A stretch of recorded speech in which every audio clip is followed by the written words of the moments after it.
Sí, hola, buenos días de nuevo. Otro jueves más aquí en el espacio de Jaén Plus Radio, el espacio Los Rincones de la Mente. Nos encontramos con un psicólogo, un compañero de profesión, y el traer a este compañero es porque dejarme a los oyentes que os explique un poco la estructura que estoy llevando a nivel de programación. Empezamos el primer programa con la introducción. El segundo programa fue un poco más frío, como dijimos, que era un programa de salud mental en cifra a nivel mundial y a nivel español, incluso a nivel andaluz. Y dentro de esa programación, pues ya me parece conveniente entrar directamente dentro de lo que es este espacio de psicología y de salud mental con un compañero, un psicólogo, ya digo, un licenciado en psicología, que ya le doy la bienvenida sin más dilación. Es Juan Carlos Medina Romero. Buenos días, Juan Carlos. Muy buenos días, Antonio. ¿Qué pasa, hombre? Estoy encantado de compartir este espacio contigo. Pues muchísimas gracias y sobre todo por la disponibilidad que desde el principio cuando te conté el proyecto, pues me dijiste que adelante, que en cuanto pudiera yo que contara contigo, así que de antemano te lo agradezco también, ¿no? Soy un psicólogo pasional y soy fácil de seducir. Bueno, hay lo de psicólogo pasional, eso lo puedo asegurar, porque bueno, nos conocemos realmente desde hace muchísimos años, ¿no? Aquí yo podría casi meter un trozo ese del poema de Miguel Hernández, compañero del alma, compañero, ¿no? Juan Carlos, pues sí, si os parece, y si le parece, Juan Carlos, voy a dar una pequeña reseña sobre el invitado de hoy, sobre Juan Carlos Medina Romero. Juan Carlos es licenciado en Psicología por la Universidad de Granada. Él tiene la especialidad de Psicología Sanitaria, tiene una experiencia muy amplia en psicología clínica, es psicoterapeuta, lleva muchísimos años trabajando en la administración, que ahora hablaremos si acaso, aunque sea sumeramente también, a nivel en distintos centros y organismos dentro de la propia administración de la Junta de Andalucía, pero sobre todo, pues yo podría decir, Juan Carlos, que es una de las personas que sobre discapacidad psíquica global, tanto mental, intelectual, pues tiene más experiencia, más conocimiento dentro de Jaén, la provincia. Bueno, Lo dejo ahí. me parece pretencioso por tu parte, pero lo que sí es cierto es que llevo casi toda una vida dedicada a la enfermedad mental, al trastorno mental y a la valoración de discapacidad y, por supuesto, también al tratamiento de todos los trastornos mentales.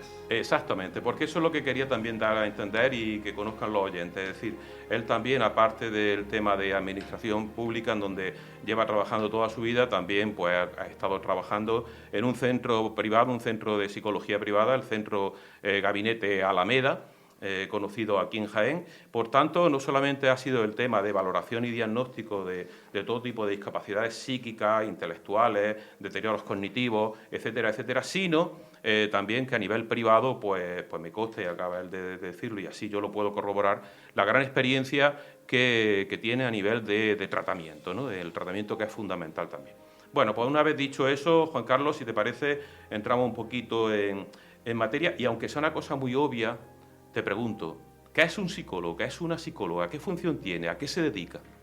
Bueno, realmente, Antonio, desde el principio, cuando la psicología, sobre todo la clínica, porque la psicología es un grado universitario superior, antes era una licenciatura, como se llamaban todas las carreras universitarias.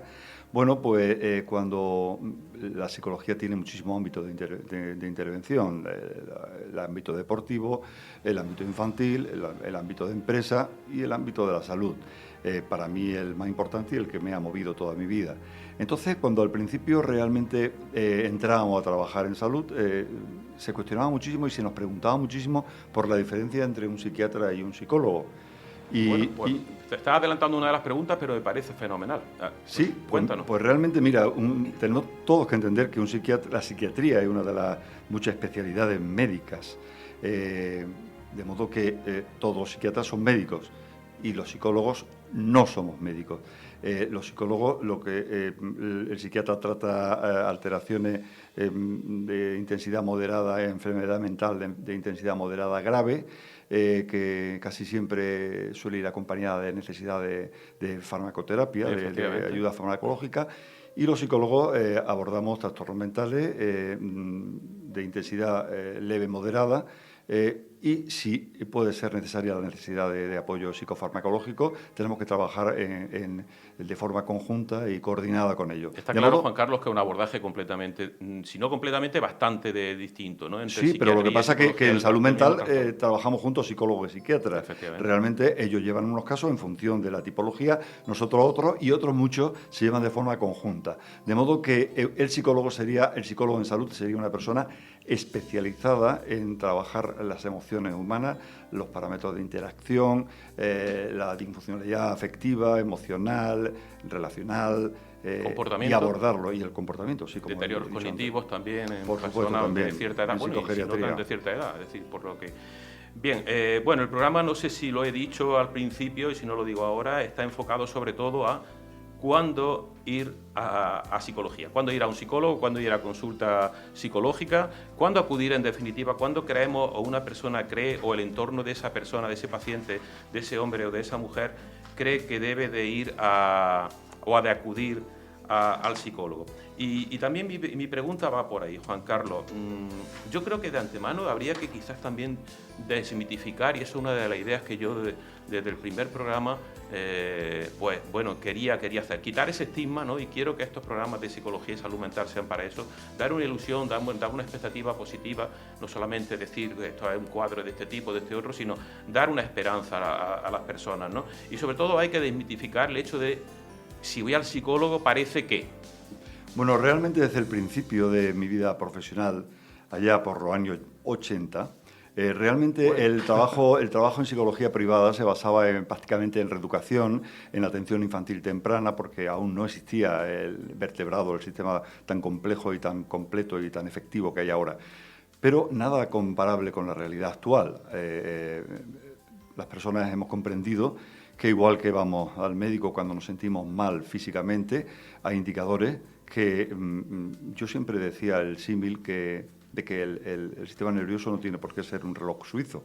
Si igual que aceptamos que nuestras articulaciones son frágiles, que nuestra vista, que nuestro oído, que nuestra piel, ¿por qué no tenemos que cuidar nuestro sistema nervioso? Se está evolucionando, por tanto, al respecto. Totalmente. De hecho, la demanda actualmente ya es más de psicología clínica adulta e infantil. Cuando digo adulto, es trastorno del comportamiento, trastorno afectivo, de emocionales, de relación pareja, sexualidad, o infantil del comportamiento, hiperactividad, alteraciones simples de conducta, problemas de apego, etc. Por tanto, se está normalizando ya la situación de que, oye, sí. Quizá lo de psiquiatría todavía, y no tenemos nada contra los psiquiatras, ¿no? Evidentemente, todavía suena un poquito como, ¿no? Pero ya ir al psicólogo ya se ha normalizado, es una cosa... Totalmente. Se le quita el de estigma, hecho, hay decir, personas que quieren sentir que tienen un psicólogo de referencia. Hay personas que dicen, no, es que yo me encuentro a gusto teniendo una referencia a la que yo pueda comentar, yo pueda preguntar temas de mi vida cotidiana, y porque es que, Antonio, vivimos cada vez en una sociedad más exigente, más que nos presiona, que nosotros también nos presionamos, y nos sentimos muchas veces desvalidos, vulnerables y desgraciadamente solos. Entonces necesitamos poder comentar, poder plantear, porque hay gente que dice, es que no tengo con quién hablar, no tengo con quién expresar esto que siento. Bien. Y entonces, bueno, pues qué momento más adecuado el acudir a un psicólogo. Pues perfecto, me parece muy bien y ya te digo que es ideal esa concepción de que cada vez se esté normalizando más, que se esté quitando ese estigma y que se esté quitando quizás, entrecomillado, esa ansiedad y ese miedo a acudir a un compañero, una compañera, a nuestra psicólogo o psicóloga, ¿no? Por cierto, ¿normalmente van de forma voluntaria estos pacientes a consulta psicológica o sabes por dónde voy? Sí. ¿Tienes que empujar quizá el entorno, la familia un poco al tema? No, que va. Realmente lo que generalmente la pauta es me siento mal, necesito ayuda. Se lo dicen a las personas más allegadas o se lo dicen a su médico de atención primaria y él aconseja o la familia se pone en contacto contigo o muchas veces ellos mismos, el paciente, se pone en contacto contigo. Bien, o sea que entonces la motivación Totalmente. es lógicamente querer. Yo digo cuando en la primera sesión decía, vienes o te traen, porque si vienes bien, si te traen regular, cuando te vayas de aquí en la primera sesión tienes que estar convencido, convencida que este es tu sitio y de que te puedo ayudar. Otra cosa, Juan Carlos, otra cuestión que conforme me estás comentando, si te llevan o si tú vas o si te traen, ¿no? Bueno, tú puedes ir voluntariamente o te pueden llevar involuntariamente de alguna forma. Bueno, tú dices, venga, voy a ver cómo va. Pero también después tienes que ser sincero con el psicólogo, es decir, y no decir solamente lo que de alguna manera quieres tú que el psicólogo pues o la psicóloga te diga lo que sí, que va todo bien en tu vida de alguna manera y que siga así, ¿no? Aunque tenga ese malestar, ¿no? Mira, realmente es complicado. Yo respeto muchísimo a la gente que se ha acercado a mí.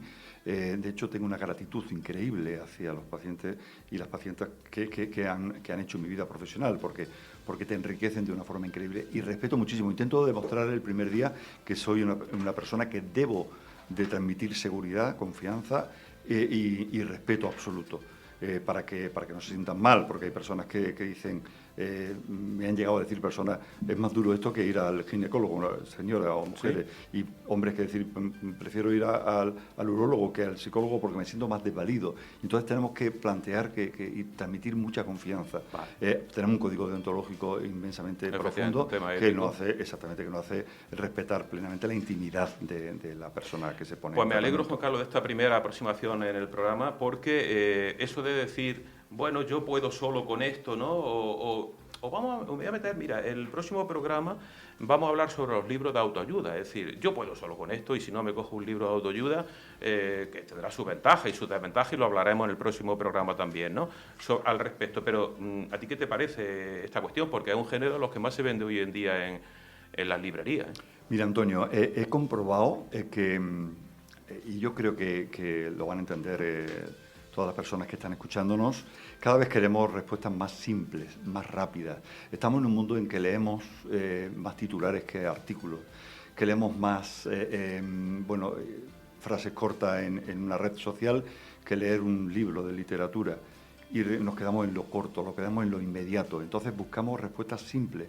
Yo realmente aconsejo a mis pacientes el libro de autoayuda muy concreto, pero no todo vale. Sí, de crecimiento personal, supongo. Pero algunos muy concretos porque se escribe muchísimo. Tenemos que ver, como siempre, la fuente, tenemos que cotejar quién escribe, por qué, con qué motivación y con qué metodología. Entonces, sí. Yo utilizo el libro y en la respuesta a tu pregunta directa sería sí, pero con límites. Vale. Sabiendo realmente hasta dónde puede llegar la autoayuda, porque los mensajes, mira, la psicoterapia es individual, hay personas que le dan mucha importancia a algo que para otros no tiene ninguna, entonces una respuesta general, estándar, sí. Todo el mundo que se sienta con ansiedad tiene que hacer, bueno, pues a algunas personas le pueden ir bien y a otras personas le pueden ir mal. Sí, que incluso te puede crear cierta frustración el leer un libro de estas características porque tiene una motivación previa a decir, oye, unas expectativas que después dices, bueno, pues no. Claro, y además muchos libros de autoayuda, Antonio, lo que hacen es transmitir un mundo de positivismo forzado, de modo que el paciente, esa frase típica que no se debe decir nunca cuando un paciente está mal, por favor, pon un poquito de tu parte. Eso es totalmente horroroso. Sí. ¿Sabes por qué? Porque la persona se siente doblemente mal porque se encuentra mal sí. y peor porque encima cree que no está poniendo de su parte para salir y la persona lo que está es atrapada. Perfecto. De modo que las frases cortas y los mensajes cortos, directos y generalizados hay que tener muchísimo cuidado. He sacado el tema del libro de autoayuda, que aunque hablaremos en el próximo programa, pero porque hay gente que realmente, hay muchas personas que dicen, bueno, yo acudo a esto, no acudo al psicólogo, no me caliento la cabeza, no me gasto un dinero, etcétera, etcétera, y yo creo que con un libro de autoayuda puedo salir adelante. Está claro que si necesita una clínica, si la clínica es bastante importante, necesita la terapia y la psicoterapia. Juan Carlos, vamos a entrar de lleno en el tema de, para ti como psicólogo, ¿cuáles serían algunas de las señales, de los motivos por los que debería una persona ya realmente decir, debo de ir a un psicólogo, a una psicóloga? Mira, Antonio, es un tema inmensamente personal. Como decía hace un momento, hay personas que le dan muchísima importancia a pequeños aspectos, pero para ellos no son pequeños. Y hay otras personas que, por ejemplo, esos mismos temas no tendrían ninguna relevancia. Por lo cual, nosotros tenemos que escuchar activamente a cualquier paciente que se acerca a consulta y una vez escuchado podemos ayudarle a dimensionar, porque hay veces que llegan distorsionados por defecto y otras veces por exceso. Pero voy a plantear un ejemplo para todas las personas que están escuchándonos. Mira, cuando hay un bebé, pensamos que algo no marcha del todo bien, tiene indicadores, un bebé de los primeros meses. Quiere sí, decir que no duerme bien, que deja de comer, que el hábito la pauta de llanto, queja, se hace desproporcionada. Eso nos hace llevar, aunque el niño no pueda hablar, esos son indicadores que nos hacen llevar al niño al pediatra. Vale. Pues igual, una persona adulta empieza, es lo que yo digo siempre y es nuestro hándicap para el tratamiento. O sea, que una persona cuando hoy se siente mal podría tardar años en reaccionar. Sin embargo, una persona que hoy se doble un tobillo, hoy irá a urgencia, hoy tendrá una radiografía, hoy tendrá un tratamiento y una progresión de cómo va a evolucionar el cuadro. De modo que para mí, y resumiendo con tu pregunta, son temas afectivos, voy a decir, sobre todo realmente, lo que llega a la mira, consulta. una persona que se le altera la pauta de sueño es un mecanismo, porque el sueño es fundamental. Una persona que manifiesta cambio de carácter que no tenía, irascible, una persona picajoso o picajosa, una persona hiperreactiva, una persona sensible más de la cuenta, eso es otro rasgo que determina que algo va mal. Pero no te digo que sea relevante, luego habrá que evaluar. Y luego la conducta alimenticia, por ejemplo, perder peso o empezar a ganar peso de una forma desproporcionada. Pero el sueño, la conducta alimenticia y el comportamiento ayudan muchísimo a determinar que algo Juan marcha Carlos, mal. después de la pandemia hubo el tema del trastorno de ansiedad, el cuadro depresivo ha subido alarmantemente, es decir, estamos hablando de casi un 12% de las patologías mentales. El otro día lo decíamos en Salud Mental en cifras, ¿no? Es así, ¿no? En la consulta lo veis vosotros, ¿no? Mira, realmente todo hay un antes y un después desde la pandemia. Hay un estudio que está elaborado por, si lo encuentro, por la... Para hacer algo científico tenemos que trabajar con muestras representativas bastante elevadas. La OMS, y entonces quizá, ¿no? la base de datos, por ejemplo, en nuestro país, la base de datos clínico de atención primaria. El estudio científico empieza en 2017, se publica en 2020, justo después de la pandemia, pero con datos pre-pandemia. Ya de por sí la ansiedad es el mayor trastorno que tiene nuestra sociedad. Y seguido por los trastornos afectivos, los trastornos adaptativos. Bueno, pero es que desde la pandemia ya todo se ha disparado. Y es verdad, Juan Carlos, perdone que me interrumpa también, que el tema de la gente joven, estamos hablando de chavales 13, 14, 15 años, está subiendo alarmantemente también lo que es el acudir a citas de psicología y de psiquiatría, ¿no? De salud mental en definitiva, hasta los 19. Eso es así, ¿no? Sí, pero el tema de ansiedad, los síntomas de ansiedad no tienen edad. Cierto es que cambian de tipología, no igual la ansiedad o lo que motiva la ansiedad en la adolescencia, en la juventud, en la edad adulta o, por ejemplo, en la edad senil. Van cambiando las razones que generan ansiedad, pero la ansiedad, igual que un niño llora cuando se encuentra mal o no duerme, pues la ansiedad es uno de los principales factores o de los principales síntomas cuando algo marcha mal en el ser humano.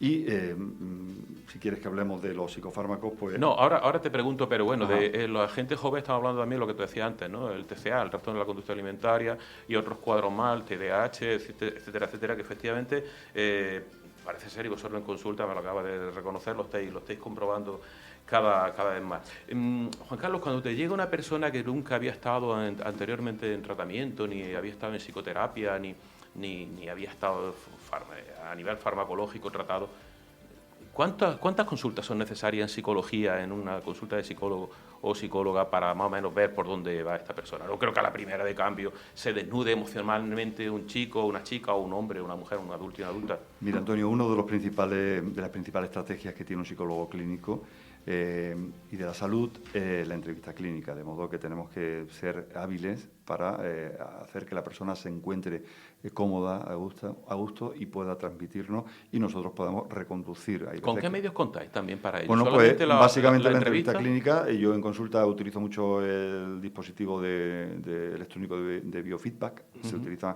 biofeedback para que los radioyentes entiendan.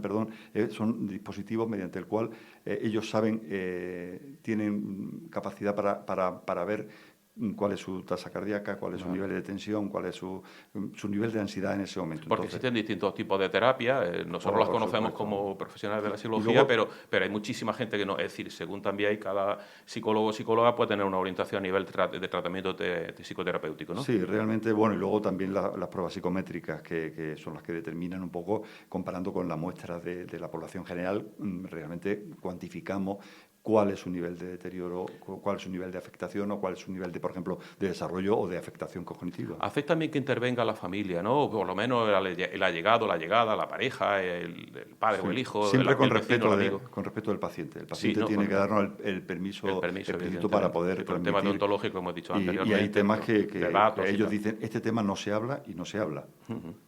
Perfecto, sí, decía anteriormente que, bueno, por cierto, una pregunta también porque conforme te estaba oyendo, ¿cuánto puede tardar más o menos, o cuánto tiempo es de media aproximadamente lo que hay cuando va una persona a consulta de psicoterapia, acude? Es decir, que está 6 meses, está 1 año, está 2 años, no sé si eso lo tenéis cuantificado la media Es muy aproximadamente. difícil, Antonio, porque depende del tipo de cuadro, depende también de la receptividad que tenga el paciente o la paciente.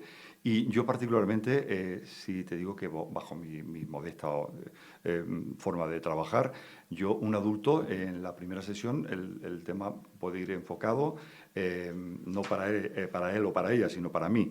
Le aplico una prueba psicométrica, las pruebas que considero oportuno. Sea de personalidad, sea Sí, sí, hay casos aquí. de Incluso ansiedad, tengo que pedir a su afectiva. médico de cabecera analítica. Sabéis que el tema, los desajustes de tiroides afectan muchísimo a trastornos de la afectividad y no podemos estar tratando un problema de afectividad cuando a lo mejor hay un desajuste tiroideo. Es un tema muy interesante. Y realmente, bueno, pues yo me planteo que una persona que entra en tratamiento a la frecuencia que yo determino, que inicialmente puede ser semanal, pasar a quincenal, luego mensual. En mi caso siempre transmito confianza porque entrego mi mail el primer día y permito que en casos urgentes pues, se puedan contactar conmigo vía telefónica. Yo me planteo que en un trimestre tiene que haber un cambio significativo, si no hay que replantear todo el sistema. En un trimestre. En un trimestre. A no ser que sea algo ya bastante más importante, Claro, grave, y que es tenga que hablo de intervenir media, también psiquiatría hablo de media. y farmacología, que antes te he dicho efectivamente que lo íbamos a hablar ahora. Porque Juan Carlos perfectamente conoce, y nuestros oyentes también ya se le ha comentado en el anterior programa, que tanto Portugal como España son dos de los países, o los países que en donde se consumen más ansiolíticos y más antidepresivos de toda la Unión Europea. ¿Qué te dice esto? Bueno, pues desgraciadamente sí, Portugal y España, pero es más, España es el país del mundo donde más ansiolíticos se utilizan. Del mundo. Entonces eso nos tiene que dejar temas para pensar. Mira, es tremendo el uso de... hay si me permites que te... Sí, no, claro, claro. Mira, Sí. Guillermo Juan la Carlos era... se ha traído todo muy bien preparado. Guillermo la era, claro, sí, es que son cosas que ya no puedo abusar de mi memoria. Es profesor de psiquiatría de la Universidad de Alcalá y miembro de la Junta Directiva de la Sociedad Española de Psiquiatría y Salud Mental, SEP se llama.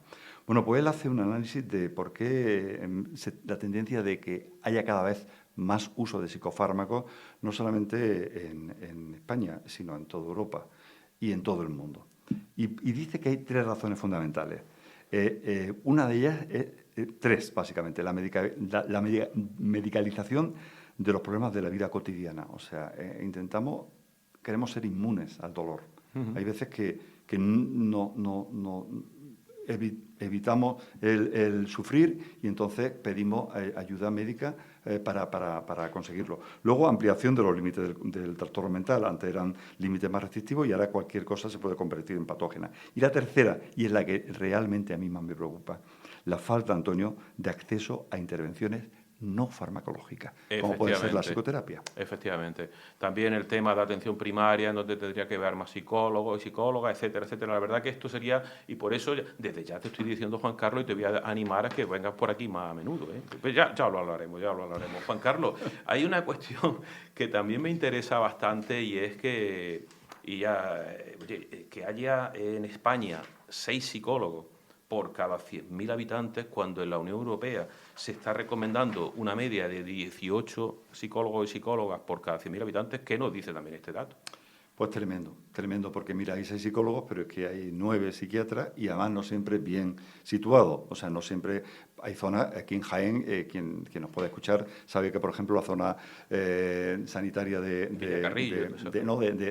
Linares está actualmente más desprotegida porque se quedan sin cubrir puestos. Hay un tema que me llama la atención y es muy a reseñar. En España hay un dentista por cada 1.190 personas. Quiere decir que 9 dentistas atenderían a 10.710 personas. Y en cambio aquí 6 psicólogos por cada 100.000. Por cada 100.000. Qué barbaridad. Tú sabes que en Alemania, Dinamarca y tal existen 20 y tantos psicólogos y psicólogas por cada 100.000. Imagínate. Bueno, pues aquí eso estamos en Antonio, 6. es una apuesta. Yo siempre llevo diciendo muchísimo tiempo que un psicólogo en atención primaria, primero, bajaría la demanda, Claro. Quitaría la saturación que tienen los médicos de atención primaria, que en muchísimos casos son temas reincidentes que están avisando de que están mal y al final el médico, como la derivación a psiquiatría es tan compleja porque psiquiatría está también saturada, pues la respuesta es una benzodiazepina. Evidentemente. Y hay mucha gente que se queda fuera del tema del tratamiento, de la terapia psicológica, incluso psicofarmacológica, pues porque no puede pagarla. Y dice, bueno, es una pena y la verdad que esto sería para analizar, hablarlo tranquila y largamente también a la vez, no tanto una cosa como la otra. Bueno, Juan Carlos, tenemos que terminar. Estos programas son de 25 minutos, pero sí te digo que, no sé, que le hable a los oyentes como, pues, para motivarlos, aunque ya sabemos ese hándicap que estamos hablando del número de especialistas por cada 100.000 habitantes, pero sí que anime a la gente, aunque ya se está normalizando cada vez más, a esa terapia, a esa psicoterapia, a que no le dé miedo a ir a la consulta, a que se abran en esos momentos de bache emocional, no hace falta que tenga un cuadro mental. Antonio, agradezco esta pregunta porque es fundamental. Mira, una persona comienza a mejorar cuando es consciente de lo que le pasa.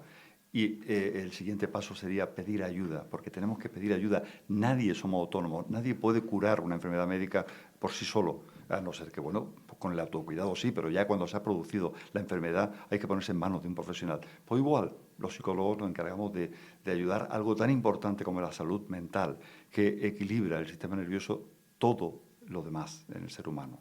Efectivamente. Y ya digo, y es una de las ideas que tenemos y que queremos hacer en estos programas de psicología y salud mental dentro de los Rincones de la Mente en Jaén Plus Radio, pues normalizar este tema, verlo como una cosa normalizada, como tú muy bien decías antes, Juan Carlos, el tema de si, oye, me pasa algo en una pierna, voy al fisio y no pasa nada, ¿no? Y por eso esa es la idea y esa es la pretensión que tenemos desde aquí. Pero además que puedas decir en la calle, vengo del fisio, o puedas decir en la calle, vengo del psicólogo. Sí, y no sin pasa problema, nada. oye, exacto, y decir, oye, pues mira, incluso decía antes lo de psicólogo de referencia, pues eso en Estados Unidos allí es como decir mi médico de cabecera es mi psicólogo de cabecera, ¿no? Juan Carlos, te agradezco muchísimo tu visita, tu aportación, tus comentarios. Ya digo que seguro que se nos queda muchísimo por hablar, porque existen cantidad de motivos por lo que acudieron psicólogos, fobia, estrés, tristeza, apatía, soledad, temas de manía, hábitos, costumbres, temas relacionales, temas de pareja. Infinito. Miles, temas de sexualidad, pero que poco a poco se irán desgranando, pero como una primera aproximación a lo que es la cuestión que queríamos. Te agradezco de verdad, pues porque me parece que una persona de referencia como tú, a nivel de todo el tema de la experiencia que tienes, tanto en valoración y diagnóstico como en el tratamiento de cuestiones psicológicas, pues sinceramente creo que para los oyentes ha podido servir bastante. Bueno, agradezco tu invitación y os felicito por esta fantástica iniciativa.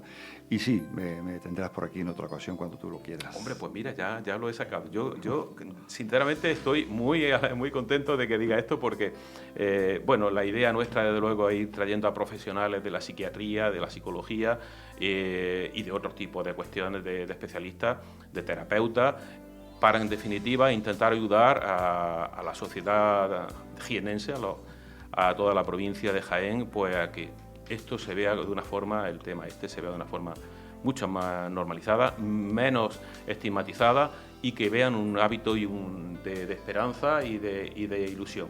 Bueno, pues muchas gracias, Juan Carlos. Nos vemos el jueves que viene. Gracias. Hasta luego.